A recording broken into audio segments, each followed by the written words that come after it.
আসসালামু আলাইকুম। আজকের টপিক হচ্ছে ট্রাস্ট মানি অ্যাপস থেকে অন্য ট্রাস্ট ব্যাংক অ্যাকাউন্টে কিভাবে টাকা ট্রান্সফার করব।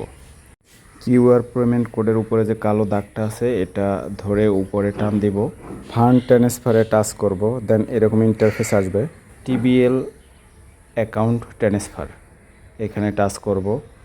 ফরম অ্যাকাউন্ট কার্ড এখানে টাচ করব। তারপরে যেই অ্যাকাউন্ট থেকে আমি টাকাটা পাঠাবো ওই অ্যাকাউন্ট সিলেক্ট করব। দেন যেই অ্যাকাউন্টে পাঠাবো ওই অ্যাকাউন্টটা সিলেক্ট করব, সিলেক্ট বেনিফিশিয়ারি এটা। দেন আমার অ্যামাউন্ট আমি বসিয়ে নেব। রিমার্কস, এখানে আমার পছন্দের যে কোনো একটা ওয়ার্ড আমি ব্যবহার করতে পারি। দেন নেক্সট দেব। তারপরে এসএমএসের এখানে সাবমিট দিয়ে দেব। আমার ওটিপি এখানে চলে আসছে, এখন ওটিপিটা আমি দিয়ে দেব এই খালি ঘরে। ওটিপিটা দিয়ে দিলাম, দেন সাবমিট দিলাম।